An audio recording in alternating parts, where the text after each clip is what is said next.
ಆಕಾಶವಾಣಿ ಪ್ರದೇಶ ಸಮಾಚಾರ ಓದುತ್ತಿರುವವರು ವಿವೇಕಾದಿತ್ಯ ಕನಿಯಾಲ.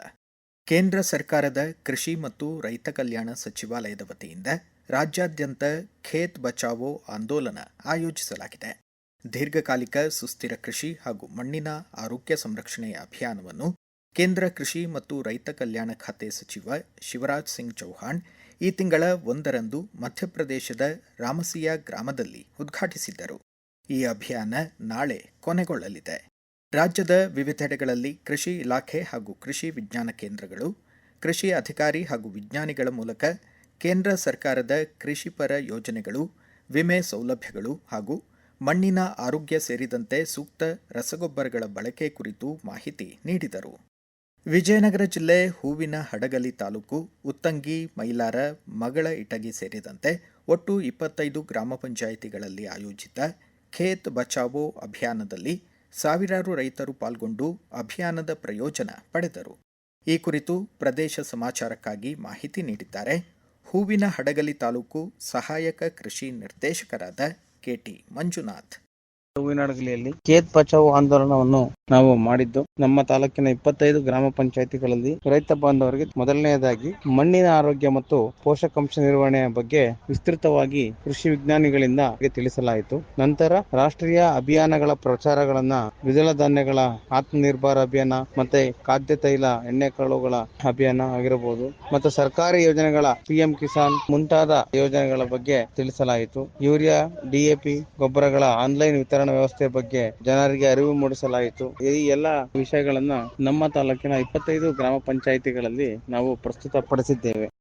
ಇಂದು ರೈತಾಪಿ ವರ್ಗದ ಮೊದಲ ಹಬ್ಬ ಕಾರ ಹುಣ್ಣಿಮೆ ಹಿನ್ನೆಲೆ ಮುಖ್ಯಮಂತ್ರಿ DK ಶಿವಕುಮಾರ್, ಕೇಂದ್ರ ಗ್ರಾಹಕ ವ್ಯವಹಾರಗಳ ಖಾತೆ ಸಚಿವ ಪ್ರಹ್ಲಾದ್ ಜೋಶಿ ಸೇರಿದಂತೆ ಗಣ್ಯರು ನಾಡಿನ ಜನತೆಗೆ ಶುಭಾಶಯಗಳನ್ನು ತಿಳಿಸಿದ್ದಾರೆ. ಶಿವಮೊಗ್ಗ ಜಿಲ್ಲೆಯ ಲೋಕಸಭಾ ಕ್ಷೇತ್ರದ ವ್ಯಾಪ್ತಿಯಲ್ಲಿ 300 ಕೋಟಿ ರೂಪಾಯಿ ಮೌಲ್ಯದ ರೈಲ್ವೆ ಮೇಲ್ಸೇತುವೆ 7 ಕಾಮಗಾರಿಗಳಿಗೆ ಕೇಂದ್ರ ಸರ್ಕಾರ ಅನುಮೋದಿಸಿದೆ. ಅನುದಾನ ಮಂಜೂರಾಗಿದ್ದು ಶೀಘ್ರ ಎಲ್ಲ ಕಾಮಗಾರಿಗಳು ಆರಂಭವಾಗಲಿವೆ ಎಂದು ಸಂಸದ BY ರಾಘವೇಂದ್ರ ತಿಳಿಸಿದ್ದಾರೆ. ಕೇಂದ್ರ ಭೂ ಸಾರಿಗೆ ಖಾತೆ ಸಚಿವ ನಿತಿನ್ ಗಡ್ಕರಿ ಹಾಗೂ ರೈಲ್ವೆ ಖಾತೆ ಸಚಿವ ಅಶ್ವಿನಿ ವೈಷ್ಣವ್ ಅವರ ಸಹಕಾರದಲ್ಲಿ 20,000 ಕೋಟಿ ರೂಪಾಯಿಗೂ ಅಧಿಕ ಮೌಲ್ಯದ ಹೆದ್ದಾರಿ ಮತ್ತು ರೈಲ್ವೆ ಕಾಮಗಾರಿಗಳಿಗೆ ಅನುದಾನ ದೊರಕಿದ್ದು ಶಿವಮೊಗ್ಗ ಜಿಲ್ಲೆ ಅಭಿವೃದ್ಧಿ ಪಥದಲ್ಲಿ ಮುನ್ನುಗ್ಗುತ್ತಿದೆ ಎಂದರು. ಭಾರತ ಚುನಾವಣಾ ಆಯೋಗದ ನಿರ್ದೇಶನದಂತೆ ರಾಜ್ಯಾದ್ಯಂತ ಮತದಾರರ ಪಟ್ಟಿ ವಿಶೇಷ ಸಮಗ್ರ ಪರಿಷ್ಕರಣೆ ಪ್ರಕ್ರಿಯೆ ಹಿನ್ನೆಲೆ ನಾಳೆಯಿಂದ ಜುಲೈ 29ರವರೆಗೆ ಮತಗಟ್ಟೆ ಅಧಿಕಾರಿಗಳು ಮನೆ ಮನೆಗೆ ಭೇಟಿ ನೀಡಿ ಮತದಾರರಿಗೆ ಪ್ರೀಫಿಲ್ಡ್ ಎನ್ಯುಮರೇಷನ್ ಫಾರ್ಮ್ಗಳನ್ನು ನೀಡಲಿದ್ದಾರೆ. ಮತದಾರರ ಪಟ್ಟಿಯ ವಿಶೇಷ ಸಮಗ್ರ ಪರಿಷ್ಕರಣೆ ಕಾರ್ಯಕ್ಕಾಗಿ ಉತ್ತರ ಕನ್ನಡ ಜಿಲ್ಲೆಯಲ್ಲಿ 6 ಮತದಾರರ ನೋಂದಣಾಧಿಕಾರಿಗಳು, 12 ಸಹಾಯಕ ಮತದಾರರ ನೋಂದಣಾಧಿಕಾರಿಗಳು, 1445 ಮತಗಟ್ಟೆ ಮಟ್ಟದ ಅಧಿಕಾರಿ BLOಗಳು ಹಾಗೂ 144 BLO ಮೇಲ್ವಿಚಾರಕರನ್ನು ನೇಮಿಸಲಾಗಿದೆ ಎಂದು ಜಿಲ್ಲಾಧಿಕಾರಿ ಕೆ. ಲಕ್ಷ್ಮೀಪ್ರಿಯ ತಿಳಿಸಿದ್ದಾರೆ.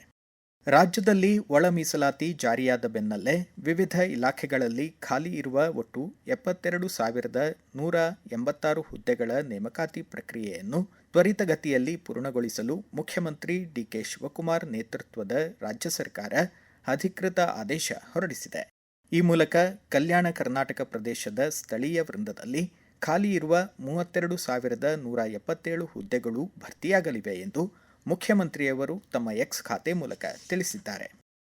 ಬಾಗಲಕೋಟೆ ನವನಗರದ ಘಟಕ 2ರಲ್ಲಿ ಪಟ್ಟಣ ಅಭಿವೃದ್ಧಿ ಪ್ರಾಧಿಕಾರದ ವತಿಯಿಂದ 10 ಎಕರೆ ಪ್ರದೇಶದಲ್ಲಿ ನಿರ್ಮಿಸಲಾದ ಬೃಹತ್ ಉದ್ಯಾನವನವನ್ನು ಶಾಸಕ ಉಮೇಶ್ ಮೇಟಿ ಲೋಕಾರ್ಪಣೆಗೊಳಿಸಿದರು.